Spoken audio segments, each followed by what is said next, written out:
Hi. I know I don't show my voice much on my channel to the point of it being just me and not me reacting to something, but I wanted to talk to you before the video gets started. This is Shane Cassidy Goforth. He was my mentor for 4 years.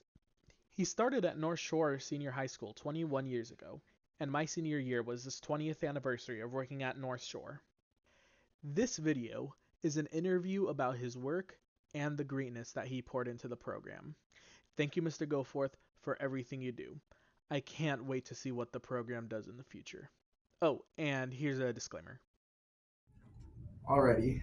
So I'd like you to introduce yourself, talk about why you're here at North Shore and what's made you stay here.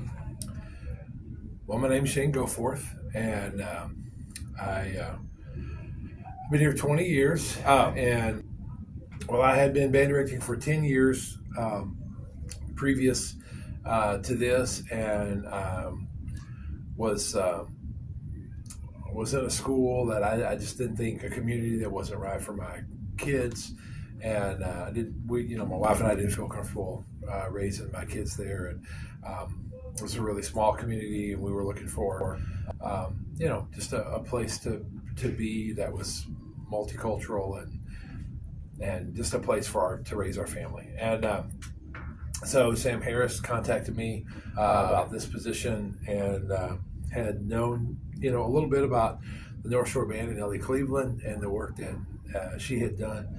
I'm a feminist at heart. I have 3 sisters and 5 daughters, a mom and a wife, and I'm the only boy in my family, and then I only have 1 son. And Ellie Cleveland was an OG of head female band directors, and so she was on my radar. She should have been on everybody's radar. And but then the program, after she had retired, had really fallen on hard times, and I didn't know why, because when I watched the videos, I'm like, hey, these kids could play. They just all need to be pointed in the same direction. So I don't know, you just know about things, and had a bunch of other job offers, and I made them all wait, which was not smart, like professionally probably, because I didn't have a job. I had resigned my last job. I decided I wasn't coming back. I was doing great work, and everything was wonderful. We were winning a bunch of stuff, but it was a choice that I needed to make to leave. My superintendent was upset but understood, and but anyway, I got down here. They had a giant interview panel. It was like 14, 15 people, and they were asking their questions all printed on the sheet, and everybody was like, the whole time, and I'm being Shane, and I'm talking about band, and I'm making jokes, and everybody's like, and so I thought I've wasted all my time. Like I've put all these people off. I don't know. I mean, I think they still want me to have these jobs, but now I'm down here, and they hated me. And so then Mr. Harris called me later that afternoon and said, hey, if you haven't taken a job, don't take another job. And I was like, you've got to be kidding me. And he's like, no, what? I mean, we loved you. And I'm like, there's no way those people love me. Like I could see their faces. Like, he's like, no, it was unanimous.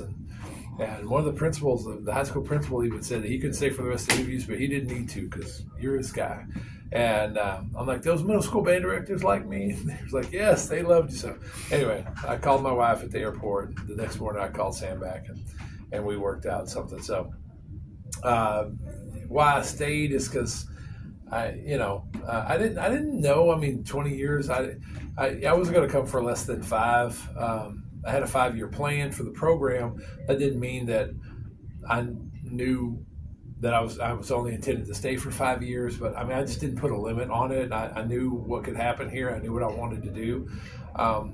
When I came, and the band was a 3rd Division band in 2004, and when I got here in 2005, we were able to make it a sweepstakes band. The phone already started to ring, and the second year I was here, principal called and offered me the new job in Clear Springs, Clear Creek ISD.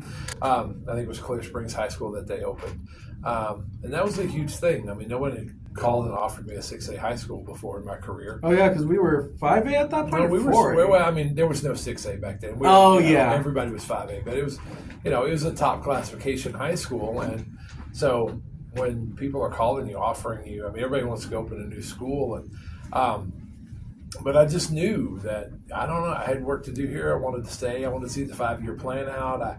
And things were great, and people were treating me great here. It was really difficult, I think, for like it is anywhere in the beginning. But I don't, I can't remember those things now. I don't think about them. And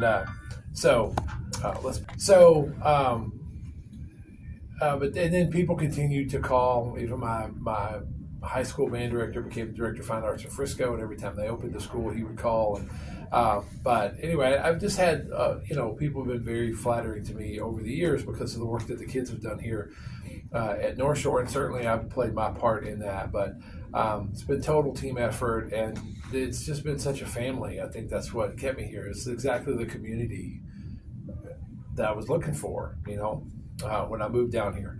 And it's hard for me not to get emotional about, because this is my home. These are my people, and they've been so incredibly gracious and supportive of me.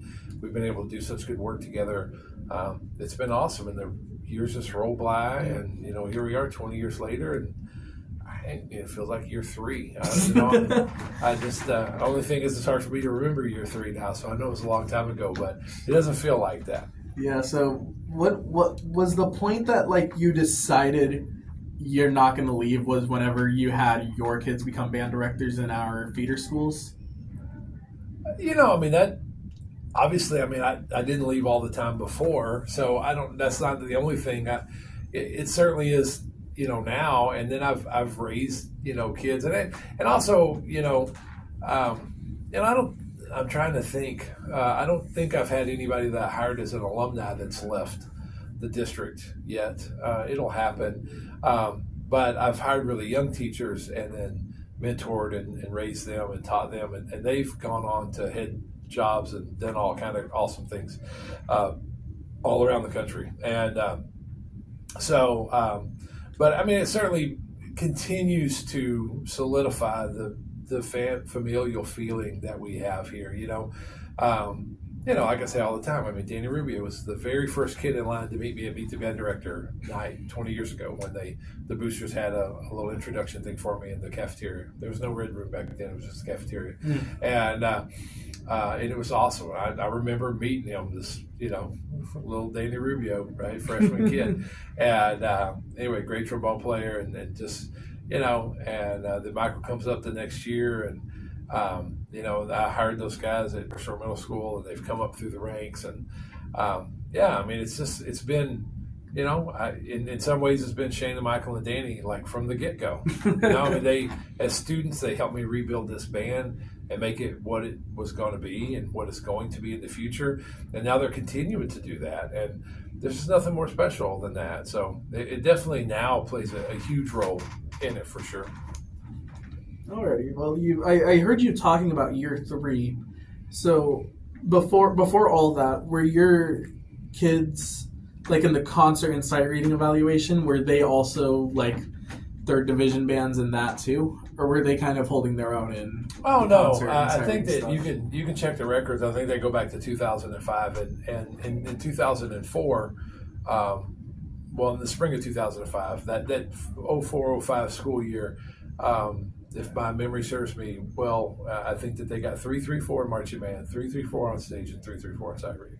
Now, at least they're consistent. Yeah, it was a combination of I don't know if it was Judge 1, 2, 3, but they got 3s and 4s, and they got composite 3s everywhere. The second band was still pretty rough that first year. But then we just continued, we got the first band propped up, then the first and the second band, then the third band, then the fourth band making sweepstakes, and now all we have left is to get the fifth band to make sweepstakes. Yep. How did you feel that year 3, whenever you're in area finals, they've been doing the full retreat thing at this point? No, we didn't start full retreats till just a few years ago. Oh, okay, so whenever. Yeah. Okay. And technically, it was, I guess it was the 08-09 school year, so it's year 4. Year 4. It was, I guess, yeah, because it was 5, 6, 6, 7, 7, 8, 8, 9. Okay. And but anyway, I'm splitting hairs there, but I don't want to. You know, Yeah, how'd you feel? I don't. It was pretty quick turnaround. You know, I don't know. Competition's hard. It was nerve wracking and you know, awful and wonderful, and you know, competition's hard. It's not any easier on the band directors than it is the performers. It's probably harder because we don't get to perform. If we were busy performing, it might be easier. You know, you have a different kind of stress and anxiety when.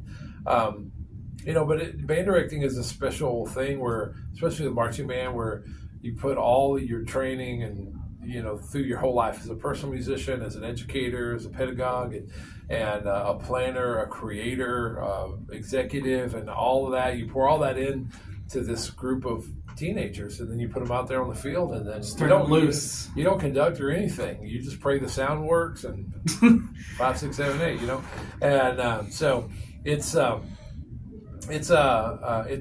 crazy thing. So especially in those early days when I wanted for you guys the success so badly, you know, and I always want to be successful for sure. I'm a human being. I'm not gonna.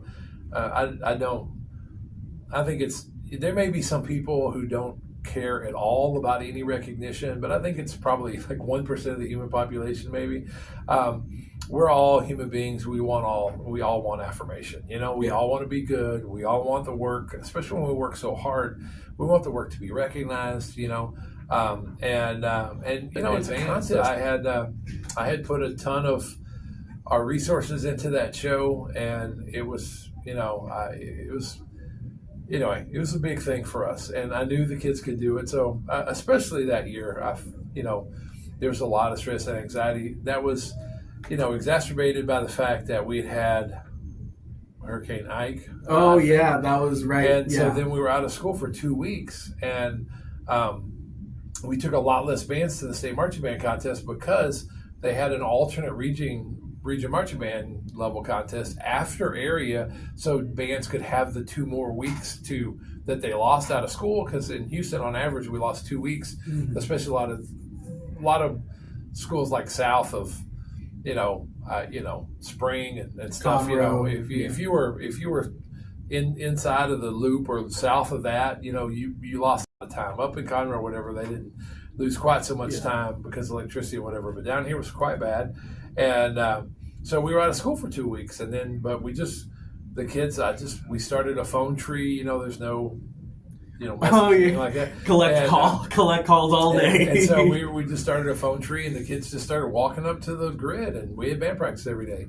And it was awesome. We had ice here. The electricity came on at the school. Oh, we was didn't always have glorious. air, but we had ice, and so kids would come and we would divvy up the ice machine was making, and so people could have ice at home because they're out of money. Nobody else had ice. You couldn't get gas. It was rough in the neighborhood. But we were all just here, and so we had band practice every day. And so, but then, you know, with our schedule, the way that the ratio thing works with numbers of bands going to state marching band contest, because so many bands didn't go to area because they went to region after area, and you know, we had to go down to a different region contest to make it one so we could qualify for area, and then we had to do a different area thing. Okay, so y'all went to like the area east stuff or whatever. Yeah, well, area. we went down to Pearland to do. Oh God! To do everything. That was just fun that year, wasn't it? It was. We had to go all the way to Pearland to go to region. Now they did have the area contest up here in our stadium as normal, but anyway, they didn't take very many bands, and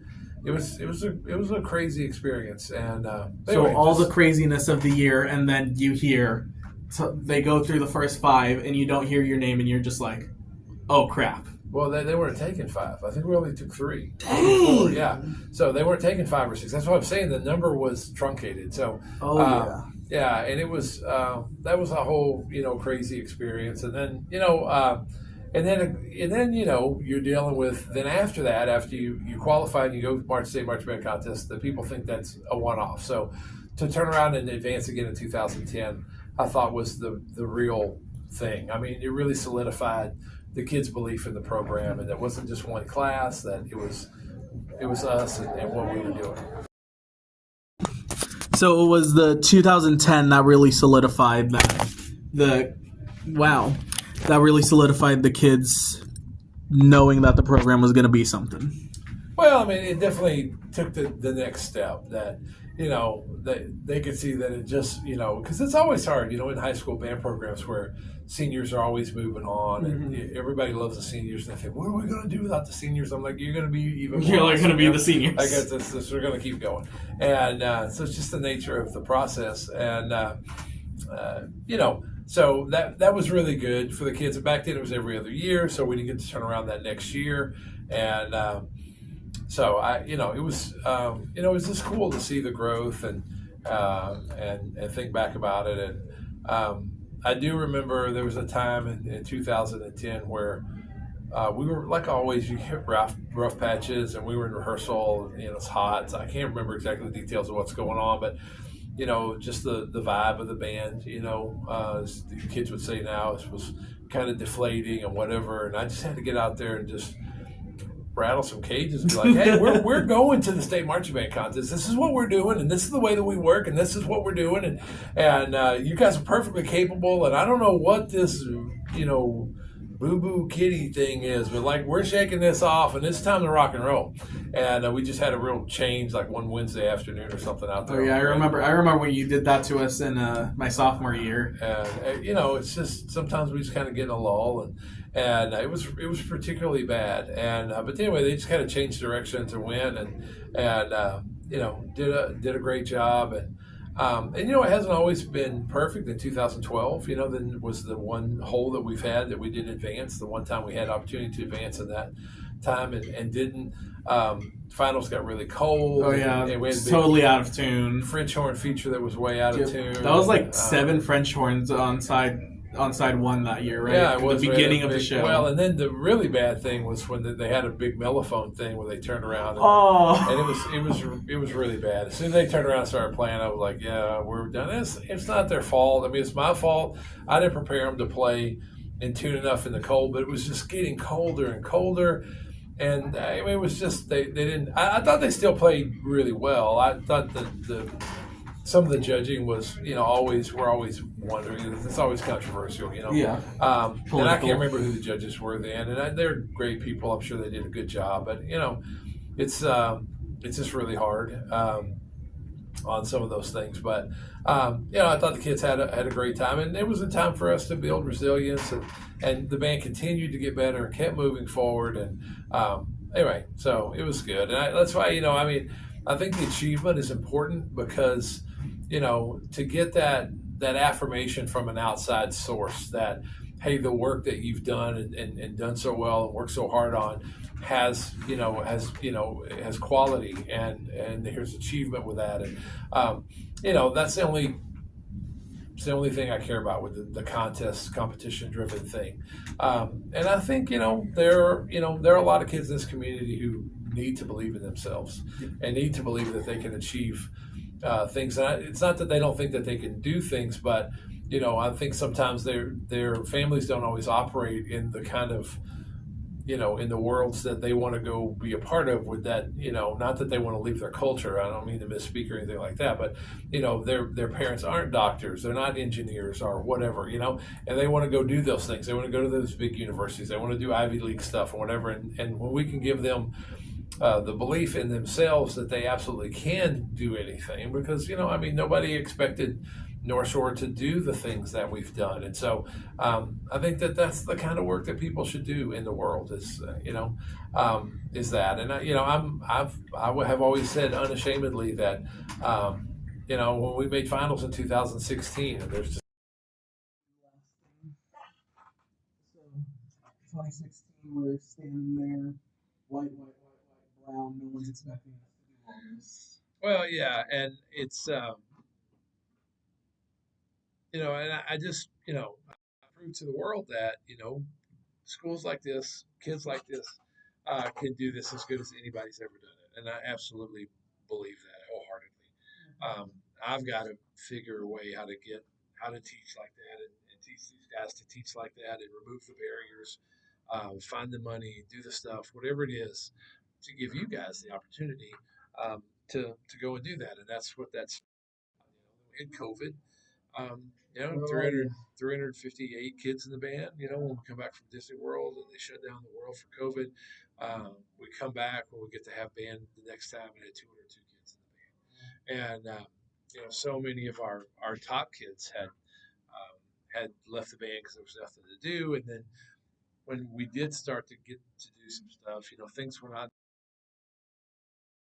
It was really, really hard on them. Like when I came in 2005, like the seniors were ready to go. Like they everybody's always like, oh, it's gonna be hard with you seniors when you take over a new program. Dude, they made me a plaque and thanked me for the work. They wanted to be good and hadn't had an opportunity to be good really when they were in high school. Their freshman year was kind of okay, but then their sophomore and junior year was abysmal. And so when they had a chance to be successful their senior year, they were just thrilled and they worked really hard and they led the program. So um, but I felt like those really high achieving upperclassmen, and here again, I totally understand where they were coming from, but I mean, we just lost a lot of kids, and COVID was just really hard on everybody, and but man, the kids that stayed just dug in, and then we've rebuilt the program, and I think now it's as good or better than it's ever been, and where we are currently. The concert bands, I mean, taking 5 bands to UIL was a huge goal of mine.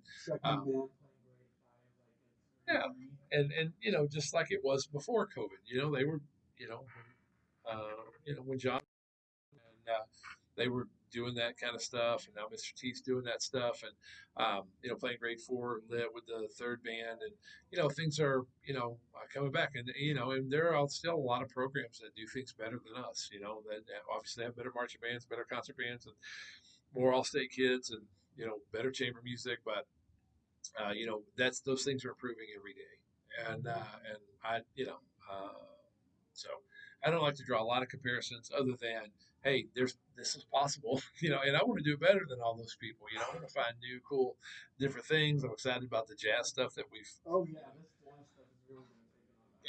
got going again this year. Been super proud of that, and just excited about the future of North Shore Band. I think next year we may, a goal of mine is to get 100 freshmen or more through the summer band process and add 100 kids to the program. And I think next year, for the first time, we may really do that. And then I'd like to see those kids. Can we keep them and keep them in the program? Like we've never graduated 60 kids. We've been in the 50s a few times.